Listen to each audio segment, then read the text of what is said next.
नमस्कार। मेरा नाम डॉक्टर भारत पाटोदिया। मैं एक कैंसर विशेषज्ञ हूँ। मार्च का महीना कोलोरेक्टल कैंसर, बड़ी आंतड़ी के कैंसर के जागरूकता का महीना जाना जाता है। इस अवसर पे मेरी ये कोशिश है कि मेरे सुनने वालों को मैं जागरूक कर पाऊँ कि कैंसर क्या होता है, कोलोरेक्टल कैंसर, बड़ी आंतड़ी का कैंसर क्या होता है, कैसे इसको डिटेक्ट करते हैं, कैसे इसको ट्रीट करते हैं और ट्रीटमेंट करने के बाद हम क्या कर सकते हैं ताकि इसकी रिस्क वापस आने की रिस्क कम की जा सके। और जो लोग जिनके फैमिली में के कैंसर है, उनके लिए क्या स्पेशल किया जा सकता है। तो सबसे पहले समझिए कि कैंसर क्या है, बड़ी आंतड़ी का कैंसर क्या है। हमारे माउथ से लेके हमारे एनस तक जहां से मल बाहर आता है, इसको इंटेस्टाइन या गैस्ट्रोइंटेस्टाइनल ट्रैक्ट बोलते हैं। इसमें कहीं भी कैंसर हो सकता है, जैसे माउथ में या पेट में, लिवर में या छोटी आंतड़ी में, बड़ी आंतड़ी में। कैंसर क्या होता है? ये एब्नॉर्मल सेल्स होते हैं। हमारा शरीर जीविकाओं से बना होता है। ये जीविकाएं कॉन्स्टेंटली डिवाइड हो रहे हैं। डिवाइड होते होते कभी-कभी ये एक एब्नॉर्मल जीविका बन जाती है जो ग्रो होने लगती है, बड़ी होने लगती है।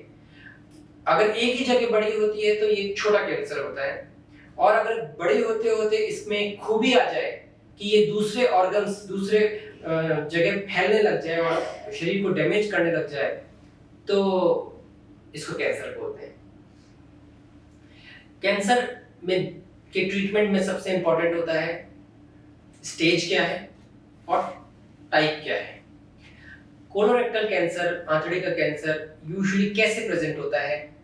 तो आप समझिए कि अगर किसी को बार-बार उसके मल त्यागने में तकलीफ हो रही है, कॉन्स्टिपेशन रह रहा है या फिर खून पड़ रहा है, तो हो सकता है किसी को लार्ज इंटेस्टाइन का, कोलोरेक्टल का कैंसर हो। और मेनी टाइम्स ऐसा होता है कि किसी को ये तकलीफ होती है, लेकिन वो कई कारणों से, शर्म से डॉक्टर के पास नहीं जाता, इवैल्यूएट नहीं करता, जांच नहीं करवाता और वो कुछ महीने, जब बीमारी छोटी है, अर्ली स्टेज में है, अभी जस्ट बिगनिंग हुई है, नेग्लेक्ट करते हैं। नेग्लेक्ट करके वो बीमारी डायरेक्टली बड़ी होके स्टेज 3, स्टेज 4 में मालूम चलती है, जब ज़्यादा नहीं कुछ किया जा सकता। तो ये समझिए कि सब कोलोरेक्टल कैंसर, लार्ज इंटेस्टाइन के कैंसर में सबसे इंपॉर्टेंट चीज है स्क्रीनिंग और अर्ली डिटेक्शन।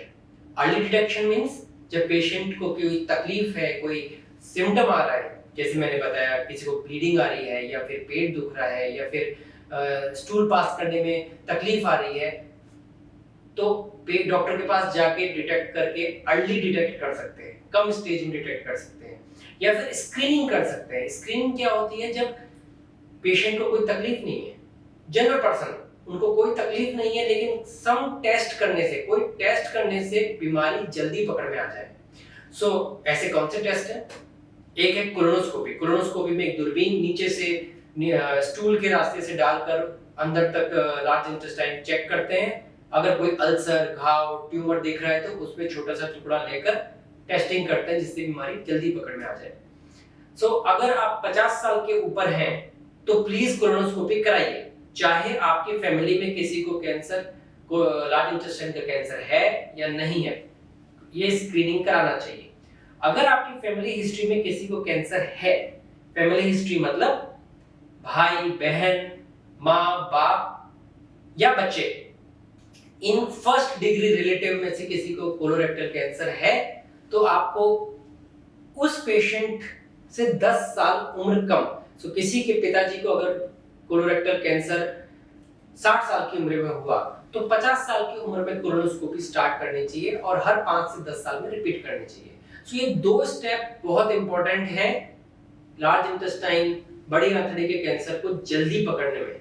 स्क्रीनिंग या फिर अर्ली डिटेक्शन। स्क्रीनिंग नॉर्मल बंदों में जिनमें कोई तकलीफ नहीं है, या फिर अर्ली डायग्नोसिस जब कोई सिम्टम डेवलप हो रहा हो। इन दोनों के बाद मोस्ट इंपॉर्टेंट है स्टेज क्या है। क्या स्टेज हम बोलते हैं, अगर बीमारी एक ही जगह है तो स्टेज 1, स्टेज 2। अगर वो फैलना शुरू हुई है लेकिन पूरे शरीर में नहीं फैली है तो स्टेज 3 बोलते हैं। और अगर बीमारी एक जगह से स्टार्ट हुई, लार्ज इंटेस्टाइन बड़ी आंतड़ी से स्टार्ट होके किसी और ऑर्गन में चली गई, लंग में, ब्रेन में, बोन्स में, लिवर में, तो उसको स्टेज 4 बोलते हैं।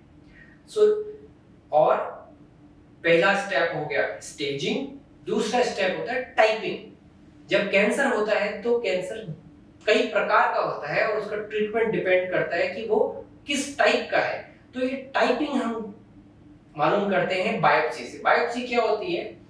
जहां पर भी स्वेलिंग है, ग्रोथ है, ट्यूमर है, गांठ है, कैंसर है, हम एक छोटी सी सुई उसमें डाल के थोड़ा टुकड़ा बाहर निकालते हैं और उसको स्पेशल टेस्टिंग के लिए भेजते हैं कि इसका टाइप क्या है।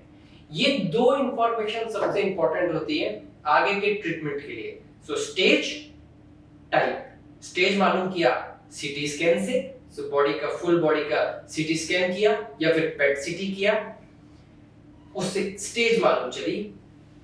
टाइपिंग बायोप्सी से मालूम चली। बायोप्सी कोलोनोस्कोपी से कर सकते हैं या डायरेक्टली एक नीडल, जहां पर अगर कैंसर लिवर में स्प्रेड है या लंग में स्प्रेड है वहां से चेकिंग कर सकते हैं। उसके बाद आगे का ट्रीटमेंट हम डिटरमाइन कर सकते हैं। सो अर्ली स्टेज का कैंसर हो, स्टेज 1, स्टेज 2, तो ओनली केवल सर्जरी से 90% लोगों का ठीक हो सकता है। थोड़ा सा एडवांस हो जाता है स्टेज 3, तो सर्जरी के साथ हमें कीमोथेरेपी देना पड़ता है। कीमोथेरेपी क्या होता है? कीमोथेरेपी स्पेशल टाइप का इंजेक्शन होता है जो ओनली कैंसर सेल्स के ऊपर काम करता है। कैंसर सेल्स के साथ जो दूसरे सेल तेजी से डिवाइड हो रहे होते हैं उनको खत्म करता है। सो ये मेनली इंजेक्शन के फॉर्म में होता है। कभी-कभी हम कीमोथेरेपी की टैबलेट्स भी देते हैं। सो इनका कॉम्बिनेशन का नाम हम फोल्फॉक्स, कैपॉक्स इस तरह से बोलते हैं। और सर्जरी आपको पता है, कोई भी जहां पर गांठ है उस एरिया को काट के वापस से जोड़ दें तो उसको सर्जरी बोलते हैं। सो अर्ली स्टेज का कैंसर है, जल्दी पिकअप हो गया है, स्टेज 1, स्टेज 2, तो अपन सर्जरी से निकाल सकते हैं। स्टेज 3 थोड़ा स्प्रेड हो गया है तो फिर हम उसको कीमोथेरेपी और सर्जरी के कॉम्बिनेशन से ट्रीट करते हैं। कभी-कभी स्टेज 3 के अंदर जो रेक्टल कैंसर है, लार्ज इंटेस्टाइन के एंड वाला जो हिस्सा है जिसको हम रेक्टम बोलते हैं, जहां पे स्टूल इकट्ठा होता है, तो हम रेडिएशन भी देते हैं। रेडिएशन क्या होता है? बेसिकली एक तरह का लेजर होता है, एक हाई पावर एनर्जी होती है जिससे हम कैंसर सेल्स को जहां है वहीं पे मार सकते हैं। ये सब मैं आपको इसलिए समझा रहा हूँ, बहुत बार लोगों के मन में बहुत गलत धारणाएं होती हैं कि कैंसर के ट्रीटमेंट से बहुत नुकसान होता है। किसी की अगर बायोप्सी कर दी तो बायोप्सी के बाद कैंसर फैलने लग जाता है। ये गलत धारणा है, ऐसा नहीं होता है। या किसी को कीमोथेरेपी चालू कर दी तो कीमोथेरेपी के कारण ज्यादा तकलीफ होती है। आप ये समझिए, अगर कीमोथेरेपी ना लें तो कैंसर बढ़ेगा जिससे जान को धोखा हो सकता है। कीमोथेरेपी से कुछ तकलीफ हो सकती है, जैसे बाल झड़ते हैं, किसी को एसिडिटी या वॉमिटिंग हो सकती है, किसी को हाथ में बर्निंग सेंसेशन होते हैं, लेकिन ये सब आपको ठीक करने के लिए दिया जा रहा है, इसके लिए जरूरी है। कुछ लोग रेडिएशन से डरते हैं कि रेडिएशन से कैंसर हो सकता है, ये भी एक गलत धारणा है। रेडिएशन जब जरूरी है तो ये कैंसर सेल्स को खत्म करता है और इन तीनों के कॉम्बिनेशन से हम ज्यादा पेशेंट्स को क्योर कर सकते हैं, इसके लिए जरूरी है। अब अगर कैंसर एडवांस स्टेज में मालूम चले, स्टेज 4 के अंदर, तो स्टेज 4 लोग ऐसा सोचते हैं कि लाइफ खत्म, ऐसा नहीं है। स्टेज 4 को भी आज के मॉडर्न ट्रीटमेंट से, मॉडर्न इंजेक्शन से हम काफी लंबे समय के लिए कंट्रोल कर सकते हैं। तो एक वक्त था जब हमारे पास ट्रीटमेंट करने के लिए ओनली कीमोथेरेपी थी, केवल कीमोथेरेपी दे सकते हैं स्टेज 4 के अंदर। आज साइंस के डेवलपमेंट से हमारे पास टारगेटेड थेरेपी है, इम्यूनोथेरेपी है। सो कीमोथेरेपी के साथ टारगेटेड थेरेपी, जैसे उनका नाम है बेवासिजुमैब या सितुक्सीमैब, इसको देकर कैंसर को और ज्यादा छोटा किया जा सकता है और लंबे समय तक कंट्रोल किया जा सकता है। सो कीमोथेरेपी हम 3 से 6 महीने देते हैं, उसके बाद कीमोथेरेपी बंद करके टारगेटेड थेरेपी कंटिन्यू करते हैं। बेवासिजुमैब या सितुक्सीमैब चालू रखते हैं बीमारी को कंट्रोल में रखने के लिए लंबे समय तक के लिए। इन सब में ट्रीटमेंट के दौरान अलग अलग तरीके से फॉलोअप भी करते हैं। जैसे स्टेज 1 के अंदर हर साल आपको एक कंपलसरी कोलोनोस्कोपी करनी चाहिए, बीमारी अगर वापस आ रही है तो उसको जल्दी कंट्रोल करने के लिए। स्टेज 3 के अंदर हर 3 से 6 महीने में, डिपेंडिंग कि कितने ज़्यादा रिस्क फैक्टर हैं, जो हम सर्जरी करके हम जो कैंसर बाहर निकालते हैं उसको स्पेशल टेस्टिंग के लिए भेजते हैं कि क्या रिस्क है इस कैंसर के वापस आने के। तो अगर हाई रिस्क है तो हर 3 से 6 महीने में आपको special scans, blood test, tumour markers वगैरह वगैरह हमें करने पड़ेंगे। अगर स्टेज 4 है तो stage 4 colorectal cancer, large intestine का कैंसर एक ऐसा कैंसर है, अगर वो ओनली लिवर तक फैला है तो उसको भी हम सर्जरी, कीमोथेरेपी से कंट्रोल करके कुछ लोगों में क्योर कर सकते हैं। इसके लिए हिम्मत मत हारिए, एडिक्वेट ट्रीटमेंट लीजिए। अप्रोप्रिएट ट्रीटमेंट लेने से स्टेज 4 के अंदर भी हम कुछ लोगों को ट्रीट कर पाएंगे। स्टेज 3 तक हम पेशेंट्स को क्योर कर सकते हैं, बीमारी जड़ से खत्म कर सकते हैं। और अब लास्ट पार्ट इस जागरूकता के वीडियो का, ट्रीटमेंट हो गया, ट्रीटमेंट के बाद क्या, या ट्रीटमेंट नहीं हुआ, आम जनता, आम लोगों के लिए हम रिस्क के कोलोरेक्टल लार्ज इंटेस्टाइन की रिस्क को कैसे कम करें। मेरे विचार में ये सबसे इंपॉर्टेंट एस्पेक्ट है, बिकॉज हम जनरल पब्लिक को हम कुछ बोल सकते हैं कि ये करो और ये मत करो, जिससे हम बड़ी आंतड़ी के कैंसर को कम करें। तो क्या करो और क्या ना करो। ना करने से स्टार्ट करें तो लाल मांस, मटन कम करें, स्मोकिंग बंद करें। स्मोकिंग एक ऐसी गलत आदत हमारे समाज में फैली हुई है जिससे कितने तरह के कैंसर फैलते हैं। लोग सोचते हैं स्मोकिंग से केवल लंग कैंसर होता है, बट स्मोकिंग से माउथ का cancer, lung cancer, liver cancer, blood cancer, kidney cancer, large intestine, बड़ी आंतड़ी, छोटी आंतड़ी का कैंसर भी होता है। सो स्मोकिंग को अवॉइड करें। एक और गलत धारणा है कि मैं स्मोक नहीं करता तो मैं स्मोकिंग से बचा हुआ हूं। ऐसा नहीं है। अगर आपके आसपास के लोग, आपके दोस्त लोग, ये लोग स्मोकिंग कर रहे हैं तो आप उस स्मोकिंग से एक्सपोज होते हो। अगर आपके घर में कोई स्मोक कर रहा है, आपके सामने नहीं कर रहा, लेकिन वो स्मोक फर्नीचर के ऊपर जमा हो जाता है, जब आप उसको छूते हैं तो हार्मफुल केमिकल, गलत केमिकल्स आपकी चमड़ी से आपके शरीर के अंदर जाते हैं। ये सब स्मोकिंग का एक तरीका है। तो first hand, second hand, third hand smoking, इन सब को आपको बचाना है। तो कोई और भी स्मोक कर रहा है उसको समझाओ कि भाई मत कर, खुद के लिए, मेरे लिए, समाज के लिए स्मोकिंग मत कर। सो रेड मीट कम करिए, स्मोकिंग कम करिए।